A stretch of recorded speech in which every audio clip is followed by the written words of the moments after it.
Hello everybody, it's the last day of 2024, and normally I wouldn't make a video about something like the year, but this year's been a little bit different. This is, according to Sega at least, the year of Shadow the Hedgehog. I don't know why the first part of their official thing is called Fearless. Pretty sure that also describes Sonic pretty well. I don't know why that's a Shadow thing, but whatever. Yes, Sega has had their own little marketing campaign called the Year of Shadow. Fearless, the Year of Shadow. Because, like, I guess Shadow's been kind of neglected, like, over the last... well, since Sonic 06. Like, yeah, he has kind of a role in Black Knight, he's in Boom, but he hasn't really done all that much, and also people are not very happy about that, so it was kind of neat that Shadow kind of got his own year for himself. It's not an anniversary, though. Like, Shadow's 20th anniversary would have been 2021. And, technically next year, which is in like a few hours, is the 20th anniversary of his game, Shadow the Hedgehog. So I think that might have been a little more, appropriate. But, you know, this is the year that Sonic the Hedgehog 3, the movie, came out. And so I guess they wanted to center it around that. And that's why I'm here. I want to talk about the Year of Shadow and see, like, how successful it was. Like, how did this, like, really do a good job of, like, celebrating the Year of Shadow, and also give me an opportunity to talk about, like, Shadow Generations and Sonic 3 movie, as well as some other things. I have the Sonic Wikis list up here, so let's not waste any more time, and let's dive right in. I'm actually going to go in reverse order, because the more important stuff is at the top. There's a Shadow hat in Angry Birds 2, okay?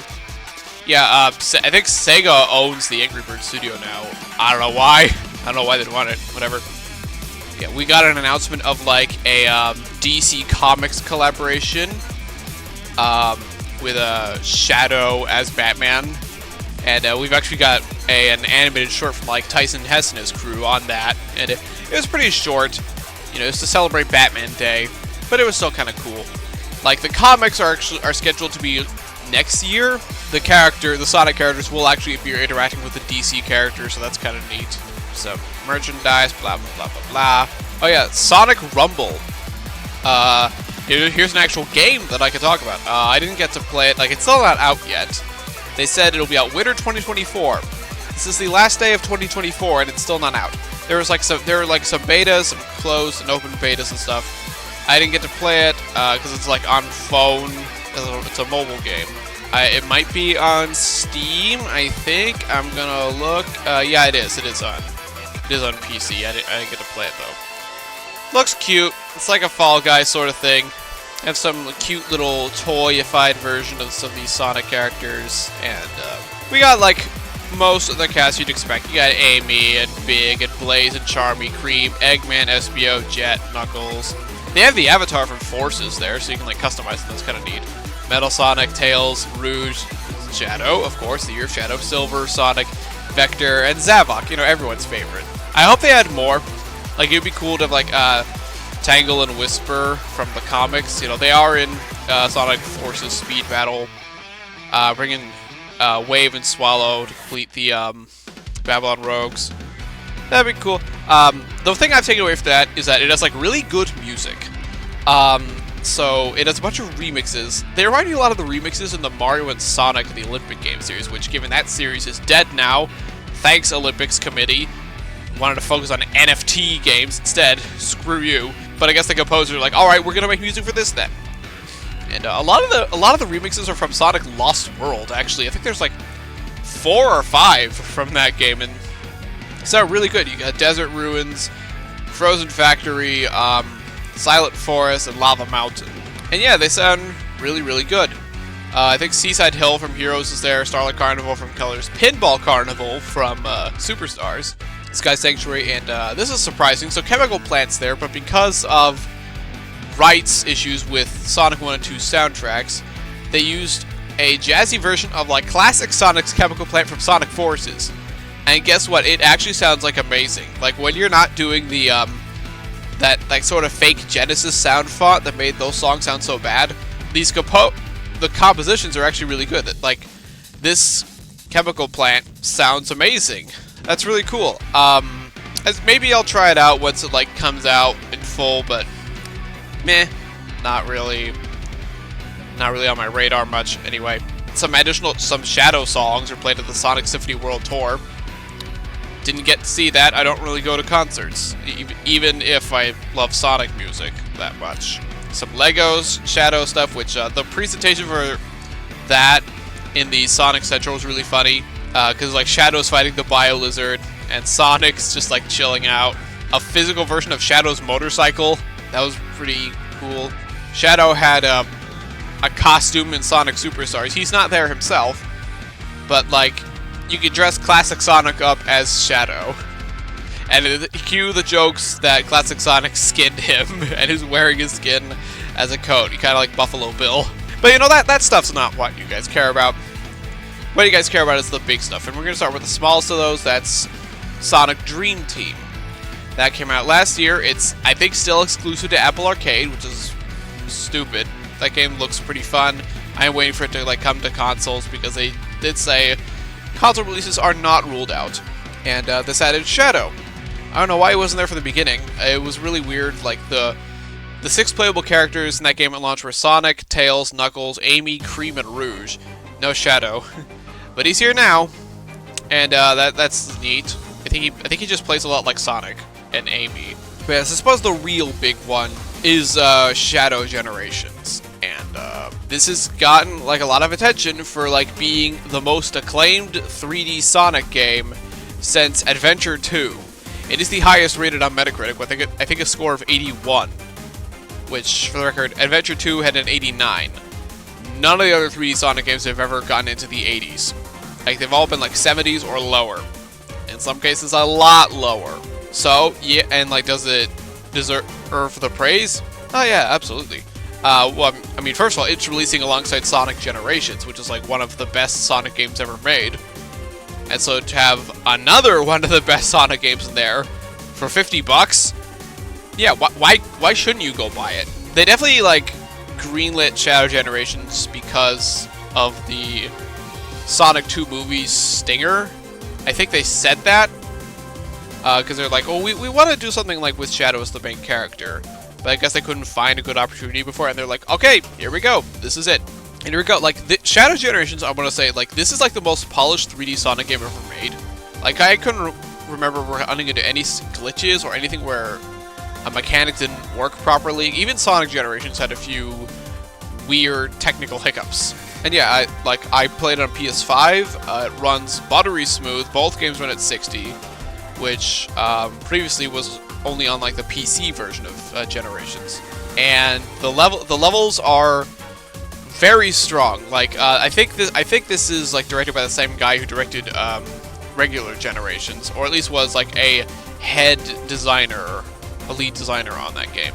And yeah, we got I guess I'll be going into spoilers for this, at least for the game part of the game. I don't really want to go into the story stuff. Okay, we got the Space Colony Arc, which is sort of a combination of all the space levels in Sonic Adventure 2, as well as the Arc in Shadow the Hedgehog.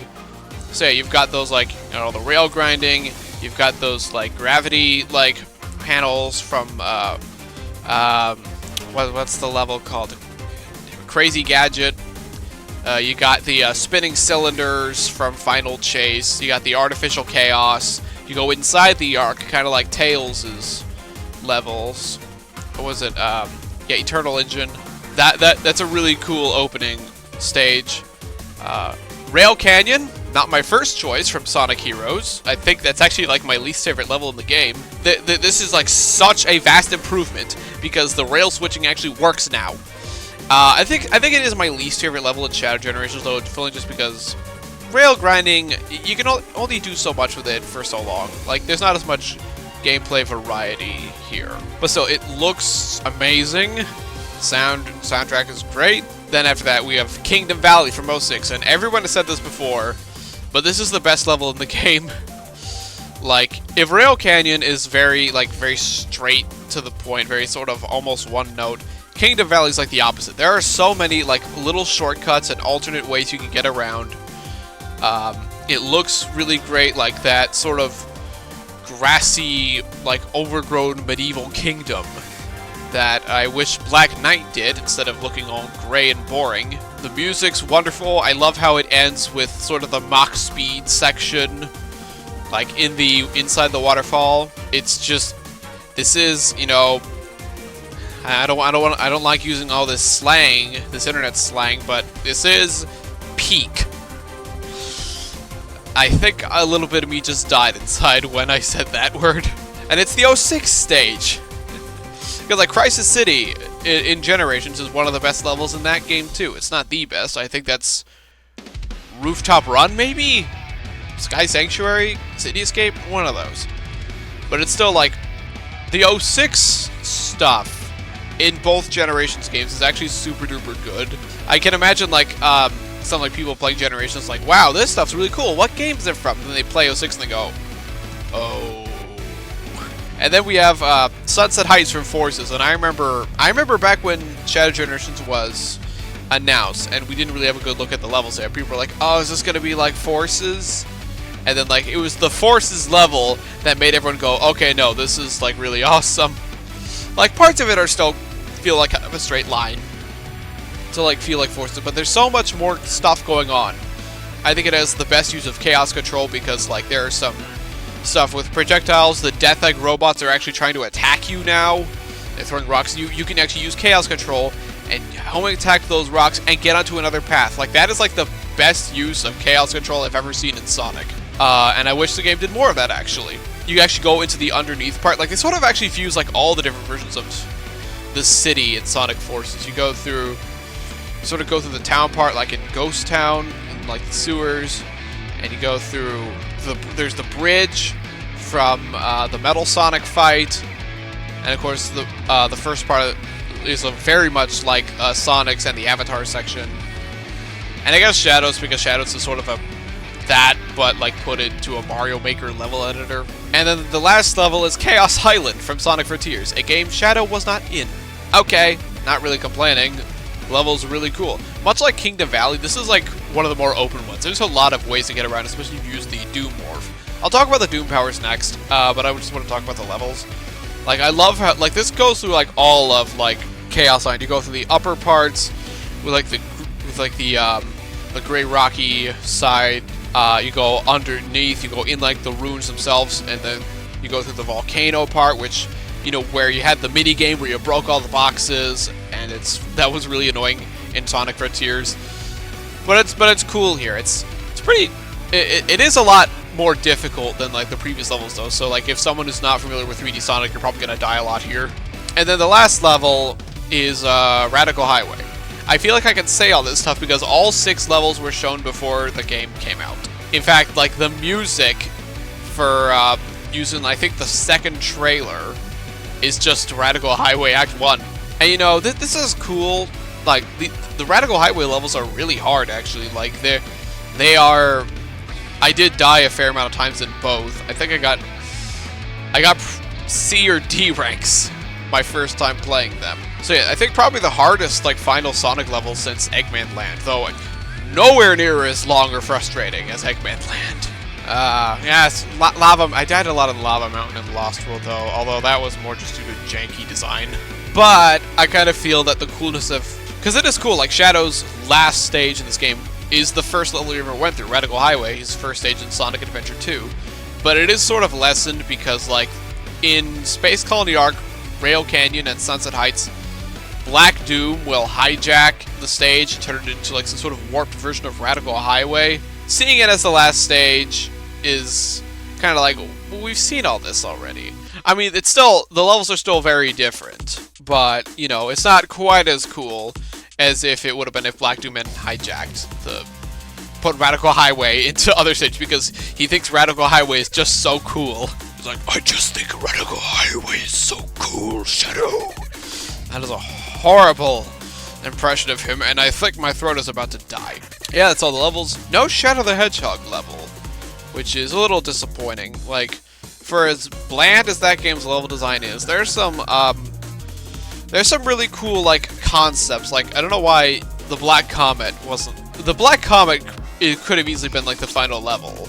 Like, some stage in there. And, except, you know, with actually good level design that you don't have to stop and shoot things with just to get a good path. I know people talk about Westopolis. Westopolis is so boring visually. Like, also, it's yet another city level. Isn't that why you guys complained, like, with Sonic Generations has like 4 city levels and Shadow is 2? Even discounted the Black Comet, I think like something like Sky Troops, that would be really cool. Lava Shelter, although that might have caused some overlap with Chaos Island. Digital Circuit, there's no digital levels in either game, so that could have been really cool.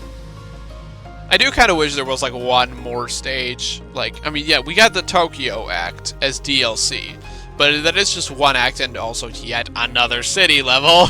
It is a cool stage, though I don't like how, like, a full minute of it is taken up with unskippable, like, cutscenes where you don't do any, where you just hold the controller, do nothing, as Shadow does cool stuff. It has some of the hardest challenge acts, though, to S rank. Challenges, I know this is, might be a bit contentious, though I haven't seen that many people complain about it. All the challenge acts in this game are mandatory now. You have to do all of them to unlock keys to unlock the boss gates. I never really had a problem with this because the challenges here are much better and more consistent than in Sonic Generations. Like, Sonic Generations is really fun, but like, there's some missions in there that are just really dumb. I don't like the one with Rouge, where you have to like aim Rouge at the egg pawns to get them all love struck, and only then you can homing attack them. Playing musical note tennis with Vector is pretty annoying, and the balloon mission with Classic Sonic and Rooftop Run is just terrible, and I hate it. Not the case in Shadow. All the challenges are completely doable and are fun. Although, they do repeat a lot of scenarios, so there is less variety here. Bosses, again, all the bosses, aside from the final boss, were shown off in the trailers. So we have the Bio Lizard. Like, you know, the first phase is like, you know, the typical, you know, you're running around in a circle and Bio Lizard is sort of like following you around and chasing the tail. And, you know, jumping over the projectiles. There's no stupid turret, or not turret, trench in the thing though, so you don't have to worry about falling into the water. And he doesn't shoot spheres like above, so there's no, I mean, there's no roll mechanic in this game anyway, but like, it is much less annoying than in Sonic Adventure 2. But then he completely changes it up. Like, now he grows these like purple bubble wings, and he can like slam them onto the ground and create like shock waves. And he'll even jump up and slam his body to the ground to like make a bunch of them. You have to like homing attack the bubbles to like get access to the life support system on his back. And then in the last phase, he'll jump onto the ceiling and make like this huge one that you have to stop with chaos control, and that's how you beat him. Yeah, like these bosses have a crap load of spectacle to them, like way more than any of the others. Like, and honestly, like this is what the Titan fights in Frontier should have been. Like they were cool for what they were, but like they were very mechanically shallow. Like all you had to do was just kind of like fly up to them as Supersonic and just mash the attack button, and you win. Wyvern, you don't have to do it. Wyvern is more complicated than that, but like the others, like they're pretty shallow. But like here, these bosses, there's actual mechanics, and they still have the spectacle that makes them so cool. Case in point, Metal Overlord. Yeah, who could have seen this coming? Metal Overlord coming back. Because like you fight Metal Sonic in Sonic Generations, you know, the classic version, like his Sonic CD thing. But here it's the final boss from Heroes, which I guess since he's sort of a knockoff of Sonic, it makes sense, and he can use Chaos Control because he absorbed Shadow's data in Sonic Heroes. You know, Ultimate Life Form data has been copied. Though he never uses Chaos Control in Heroes, to my knowledge. Like, if Shadow uses it, he goes, Chaos Control? Ha! That power already belongs to me! Although Shadow will still get a hit in. It's sort of like an auto, you're on the Doom Surf Manta Ray thing, and it's to knock back stuff into him. Although if you like get up high, like on one of the rails, you can like boost towards him and like smack him in his center thing. And Metal Overlord, like his voice is completely different. Like he doesn't sound anything like he did before, but it's not even. It's like Ray Chase is like doing his voice now, which and he's very growly.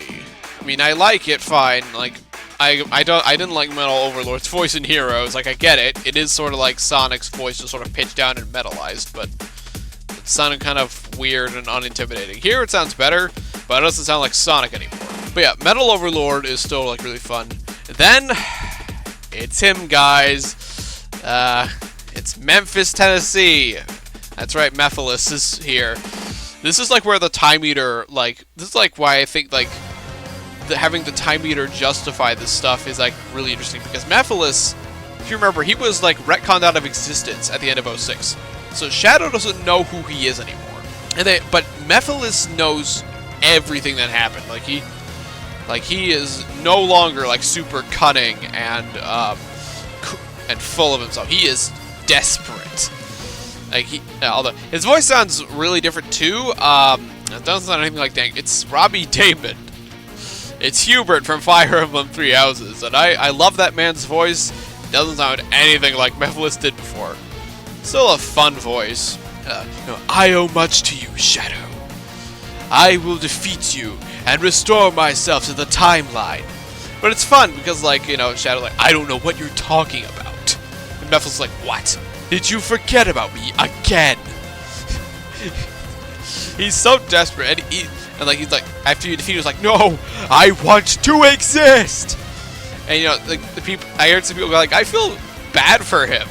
Like, of course, then you remember that, you know, Mephiles existing means that he will try to destroy all of space-time, and you remember why he has to go. But like, the fight's really fun. It's probably the easiest one, which is weird for the penultimate boss, but it's really fun. Like, you get into the Doom morph, you smack him around, and then you use your Doom Blast to smack him around and into pillars, and then he throws down some tilted towers, and you gotta like fly up and like hit all the clones. And he turns to his big monster thing from his second fight in 06 in Dusty Desert, which is where this fight takes place. It has the music from the Dusty Desert fight. You slam into him.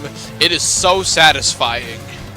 I really liked I think the Mephiles fight, it might be my favorite fight in the game. Actually, no, it's not, because that's the final boss, which I don't want to spoil. I mean, it's Black Doom. Like, of course it is. It's Black Doom. He's the main villain here. But I don't want to say anything more, because it's, like, super cool. It's, like, one of my favorite Sonic final bosses. Like, if I'm going to be honest, most Sonic final bosses are kind of terrible. Like, they're either really underwhelming or really annoying. Like, Perfect Dark Gaia, or, the Time Eater. The Time Eater is a horrible final boss. But this one's great. It's like up there with like Perfect Chaos as like one of the best. Yeah. The Doom powers. Yeah, you get like, I mean, you have Chaos Spears from the start and Chaos Control, but like Shadow goes to these little, I don't know, these little pod things, little pod monoliths. He like gets these like venom tendrils like surrounding him, and he gets a Doom power with each one. There's like 5 of them. He gets Doom Spear, which is basically Chaos Spear, except you can shoot up to 5 now. Doom Blast, which is mostly used on the Black Arms enemies themselves, so because like they actually take more than one hit. Like, it's a really nice way to adapt Shadow's combat style gameplay in 06 into like this without breaking the flow, because like Shadow's combat in 06 sucked. Like, it just took longer to beat things, like when Sonic could just defeat them with one hit, and it was just annoying. It slowed everything down.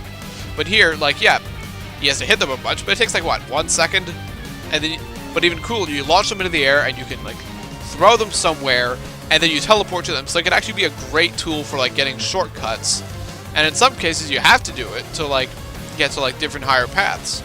That's really cool. Doom Surf is a very strange It's a very strange move where Shadow gets a manta attached to his feet. It looks really funny, like almost comical, but it is very useful because like Shadow can't boost on water. He touches water, he just dies. But with the Doom the Doom Surf, you can like actually move on it, and like you hit the left or right trigger to like spin in a certain direction, which is how you fight Metal Overlord, and a part of the final boss. You can like knock things into each other, but I use it more for like getting around. It's really fun. It's also like actually kind of useful to use in 2D. Yeah, like you obviously can't move left and right in 2D, but like you can still like smack stuff around to like get to other paths, which is very useful in Sunset Heights Act 2. Doom Morph is the most contested of the bunch, because like it is kind of unintuitive. Like it is sort of a grappling hook. But there's another mechanic where if you like press the button again at the middle of the grapple, you can like shoot up. Which like once I found that, that made it really fun to use, especially for a lot of the paths on Chaos Island. They don't really tell you that, or at least they don't tell you that in a intuitive way. So it is something you're gonna have to like learn yourself, which is why a lot of people don't really like it. I do. Once I like really got to learn it, like it does make going through with the morph is just so much more fluid. Like once you really know, and that's sort of like what Sonic is. Like the first playthrough is going to be like fun and enjoyable. Well, the game's good, of course. But then like repeat playthroughs and like going through stuff again, you learn more, you get through there faster and more stylish. Like that's sort of been Sonic's MO from like day one. And like Shadow Generations like nails it wonderfully with all these power-ups. And then Doom Wings. Doom Wings, I think that might actually be my least favorite. Like if only just because like I don't really like flying power-ups in platformers. Because it's always just like, oh, I guess I don't have to play this part of the level anymore. They balance it out by, like, it's tied to your boost meter. So, like, you have to collect rings, otherwise you'll just run out of boost and then you'll fall and die. Except with the final boss, where you just have unlimited boost for some reason. The wings control fine, although I do find it kind of annoying that, like, there isn't really a way to tilt up and down. Like, you glide, but like sometimes I'll be gliding completely past a bunch of rings, and it's like, well, I really wish I could steer down.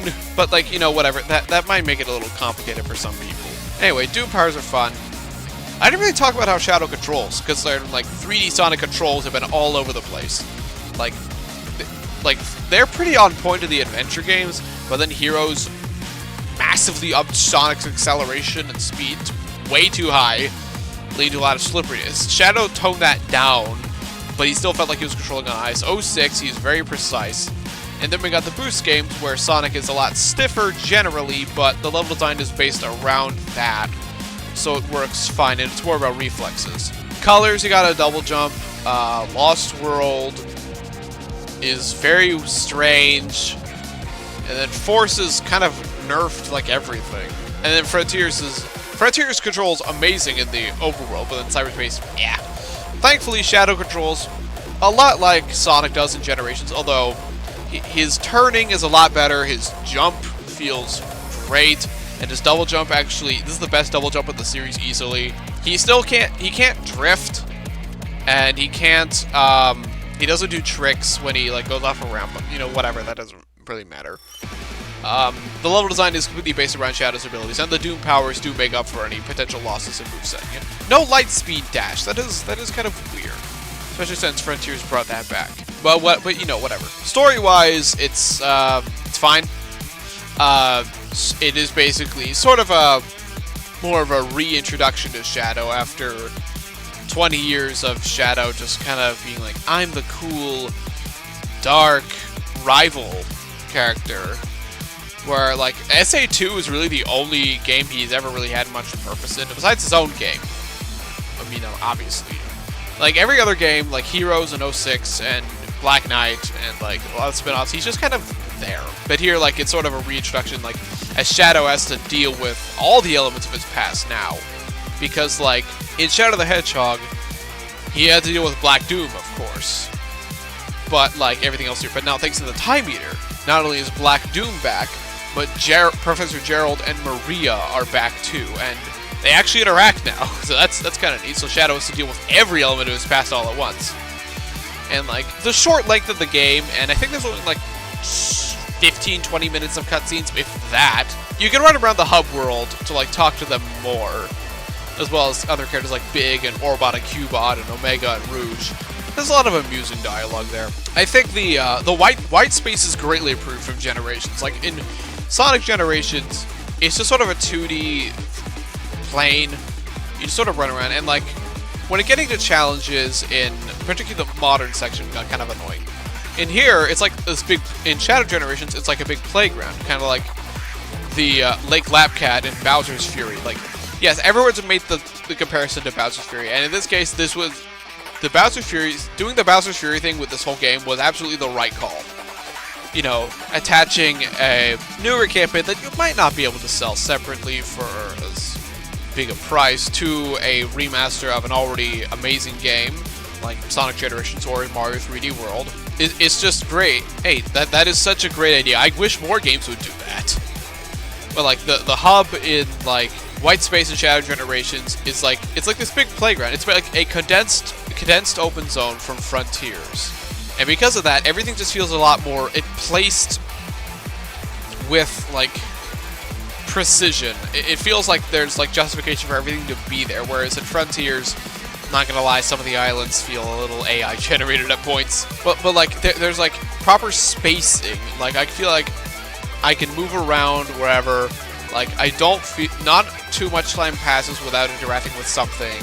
But you're also not just tripping over everything. Like the size, the spacing, it all feels perfect. Yeah, that's Shadow Generations. Like yeah, this is. I do think this deserves to be standing above one of the best Sonic games ever made. If I'm gonna, yeah, it's right there with like Sonic Generations and Sonic Mania. It is a little depressing that like my favorite Sonic games are the ones that just shamelessly reuse older stuff for their content. They don't do anything new. Mania has some new zones, but it's only 4 out of 12. But like when the gameplay is this good, it's this polished, is this consistently strong. Yeah, that's another thing. Like even Sonic Generations have Planet Wisp. In Shadow Generations, every level is fun. Every level is a level that I really want to go back to, and like none of the other 3D Sonic games do that. There's always some bad level that I don't want to play. Not here. Like they're all fun. Like yeah, I do think this is like one of the best. I don't know if it's the best. I'm gonna have to wait on that. But yeah, if you haven't bought this game, what the hell are you doing? Go buy it. I think it's on sale right now. I think it's like 30 ducks. 30 bucks. What would you buy? What would you buy for 30 ducks? All right, the music. Music's really good. This is the most consistently good soundtrack since Mania. Because Forces had a lot of really great stuff, and also I'm like, yeah, like the classic Sonic stuff. Frontiers, I know a lot of people love the cyberspace stuff. It's very hit or miss for me. Like some are awesome and some are, what the hell is this? That, you know, there's like the why do I get this feeling of deja vu? That one just, it feels like it loops every like 8 seconds. It's just really annoying. Not here. Like there are some parts of some songs where like the synth engine's going that gets kind of annoying. Like in the Bullet Station remix, the first part of Chaos Island, and the first act of Radical Highway have that, but it's very short. It's like 5 seconds of a 3-minute song in each of them. But yeah, the rest are awesome. Kingdom Valley, both acts are amazing. Sunset Heights clears Forces easily. The final rush segment for Space Colony Arc. What I'm Made Of sounds almost exactly the same as the original, but I think it gets just ahead because they actually had, like, after the final lyrics play, they have a new instrumental ending, down, and I think that makes it just that slightest bit better. Supporting Me, in-game they took out the lyrics for some reason, but it's like, Richard E.B., you know, one of the popular, like, metal guitarists on YouTube, worked with Jun Sonoe on that, and it hits hard. The official soundtrack has the lyrics back. It's wonderful. Rail Canyons is really good. Chaos Islands is pretty good. The White Space theme is fittingly haunting. Mephiles, like it starts off pretty electronic, like the first phase, and then the second phase, that's when Odyssey Studios comes in and makes it really epic. Awesome stuff throughout. Not as good, soundtrack's not as good as Base Generations, but I think that's mostly because the songs they picked for the most part aren't quite as strong as the ones in Base Gen. Like, it's pretty hard to top something like City Escape, Crisis City, and Rooftop Run and Planet Wisp, because those are some of the best level themes in Sonic history. The only one from Shadow Generations they have is Kingdom Valley. That's like the only one that I could say is like the original is a top tier track, and the others are all really good too. Like, you know, Kingdom Valley stands above the rest. And yeah, that's Shadow Generations. Before my throat dies out. Yeah, we had that Dark Beginnings. Like, yeah, before, yeah.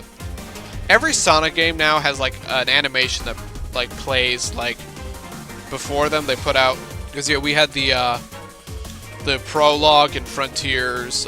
We had the little Fang and Trips thing in Superstars. And this is quite good. I know a lot of people like to dog on Ian Flynn because they get really, really bothered with references, I guess. I'm like, have you played the other Sonic games? This is like the best writing the series has ever had. There's no stupid translation problems, and this guy knows the characters and knows what he's talking about. But yeah, I thought this is great. It's like, again, Shadow.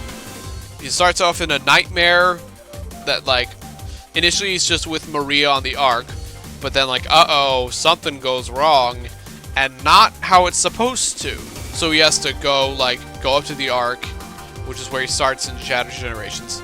He gets Rouge and Omega's help, and, yeah, Rouge tells him, if I help you with you, you'll have to go to Sonic's birthday party. And, of course, Shadow doesn't want to. But, like, I guess that's why he shows up at the end of, Sonic Generations. Oh, yeah, a great animation. The choreography is awesome. Like, especially, like, when Shadow is, like, taking out all the gun, like, pilots and missiles. But anyway, yeah, this is really, really good. Okay, now let's get to the movie. I saw this movie day one, and I wanted to give it some time to sit before I reviewed it. Also because I was doing my 12 days of terrible holiday movies, and I didn't want this to interrupt that. So yeah, looking back, Sonic 3 is very good. And, you know, I liked the first two Sonic movies fine. Like, I think the first one is passable, but, like, looking back, it really is growing pains. The second one is very fun. I don't know if I can really call it all that good, but it is a much more fun movie that still has some pacing issues. This movie doesn't really have that. Shadow Generation... Sonic 3 is like has a very tight pace. Like, it's under 2 hours, and it doesn't feel like a second is wasted. You have Shadow coming out of his little thing. It's not Eggman who releases him. It's just he just gets some memory flashes, and that sort of gives him the willpower to like break out and like take out all the gun soldiers. So Sonic and friends are called in to stop him, and he kicks their butts. I was a little skeptical when hearing Keanu Reeves would be voicing him. I like Keanu Reeves. Like, I was watching the John Wick movies earlier this year, and he's fantastic in them.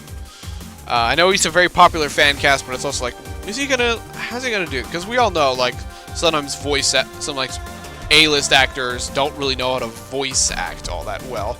I mean, we know Keanu can voice act. He's Johnny Silverhand in Cyberpunk, and he's great there. But it turns out, yeah, he's a really good Shadow. Don't know if he's my favorite. Like, he has that right amount of, like, anger and softness.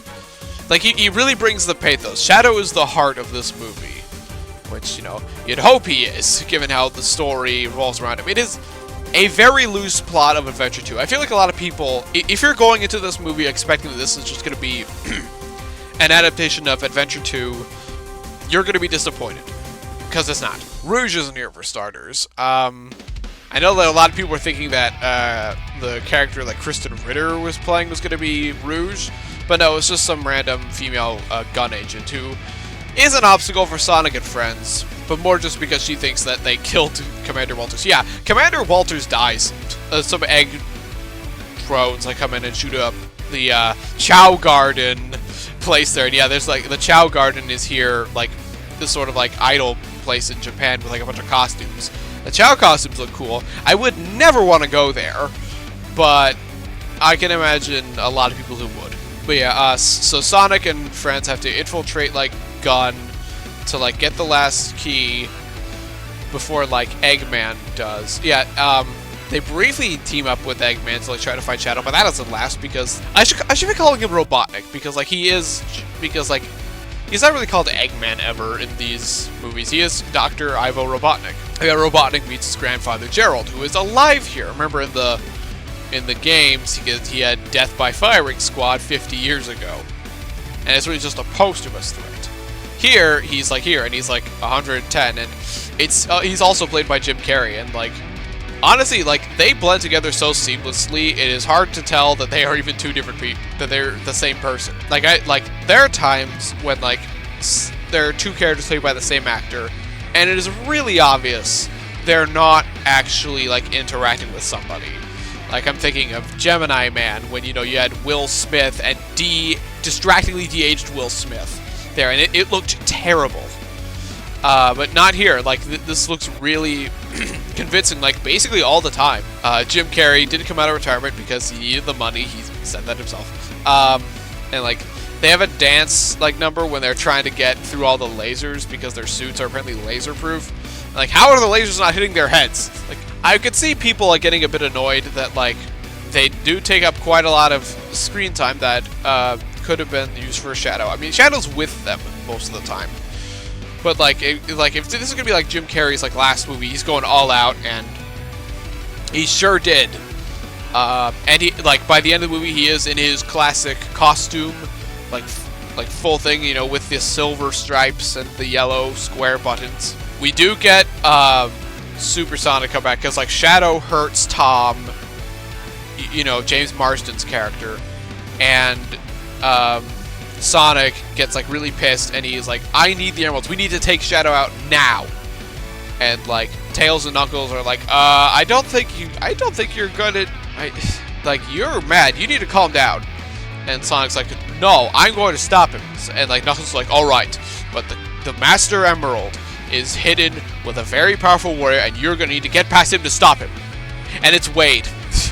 Wade is like playing hockey with the Master Emerald. I thought that was pretty funny. Though it also renders the entire Knuckles show, like, pointless. It was like, you do not need to watch the Knuckles series to understand Sonic 3. You're missing nothing. I did watch the Knuckles series, and I didn't really like it all that much. It should have been called Wade and Knuckles. Come on, the joke was right there. But anyway, yeah, Sonic gets the emeralds, and he turns super. Apparently Shadow can combat Supersonic normally, which is a bit weird. But then, like, they blast onto... It's super, like, climactic. Like, it's super exciting. It's like... People have called this, like, basically the closest thing we'll get to a good live-action Dragon Ball movie, even though the characters, and I'm pretty sure all the setting is animated. But, whatever, cinematics. Shadow turns super, and, like, it goes crazy. They go to the moon. Like, they fight on the moon, and Shadow's like, go ahead, kill me. Now you know what I feel. Because, like, Shadow's backstory is basically the same as in the games. He's created, he feels, like, isolated, and then he becomes friends with Maria, and then, like, the gun storms the lab because Shadow's dangerous, I guess. We don't know if the Black Arms are involved, though I will say, Shadow is not created by Gerald in this continuity. They find him in a meteor, a black meteor, so maybe that's their indication that the Black Arms will be involved in some case. Maybe like in a Shadow series, they're gonna have Black Doom as the villain. That would be interesting, considering Black Doom, is back in Shadow Generations. Won't be completely out of nowhere. Maria does not get shot specifically. Like like the gun agents are trying to shoot them. Instead, like one of the gun soldiers shoots a energy tank or whatever that's. I don't know what it's called. It explodes. Somehow Shadow and Gerald are fine, but Maria is killed, and so Gerald is arrested and forced to build the Space Colony Ark, which honestly makes more sense for that to exist there than it does in the games. Because like why did not the Space Colony, the Eclipse Cannon makes a lot more sense for like Gerald to build a sort of a gun project afterwards, and so Gerald is like can deliberately like sabotage it to work specifically the way he wants it. Then in the games where it's like, why does Gun have this world-wrecking laser thing, and why do they keep it there after SA2? Obviously, it's like in the games, it's so Gerald could combat the Black Arms. But like, I don't know. But whatever, who cares? But yeah, then Gerald reveals to Robotnik that he's like, oh, I'm not going to, like, rule the world. We're going to use this thing to destroy the world because they took Maria from me. That's when Robotnik, grows a conscience, and he he teams up with Tails and Knuckles to like beat Gerald. Then that's when Shadow like realizes I've been going at this all wrong, because he saw that Sonic was able to overcome his desire for revenge, and Shadow's like, you know what, you're right. Maria would not want me to destroy the world. Gerald has been playing with my mind for too long. And so Sonic and Shadow team up. That's when Live and Learn kicks in, and they destroy all the robots that Gerald sent out. Gerald still activates the Eclipse Cannon, but like Eggman and Robotnik and Tails steer it away just enough so that it still slices off part of the moon. It doesn't blow up the moon. And I'm pretty sure, you know, at least a lot of people just immediately yelled, I'm pissing on the moon! How do you like that, Obama? I pissed on the moon, you idiot! That was fun. Although, if anything, that actually might cause more problems than just blowing off, like, a chunk of it. Like, if they sliced off a chunk of it, how is that going to affect the world? Like, this is the real world. This isn't a video game. Like, what's going to happen here? What's going to happen with the tides and the gravity and stuff? But, like, Sonic falls to Earth. It's Sonic who's the one who falls to Earth. Because Sonic and Shadow are trying to push the Eclipse Cannon away.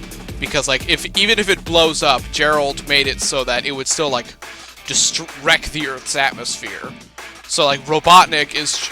Yeah, Gerald dies, like, Robotnik shoots him in the butt with, like, a laser, with, like, a supersonic quill, and Gerald flies into the energy field and gets zapped. But yeah, then Robotnik is trying to, like, hold back the Eclipse Cannon from exploding while Sonic and Shadow push it away. Sonic falls to Earth, and Tails and Knuckles catch him before he can, you know, die. So it's just Shadow. And, like, once they can't back enough, like, Shadow takes off his inhibitor rings to, like, do this. Shadow and Robotnik are seemingly killed by the explosion, since with them sacrificing themselves to save everything.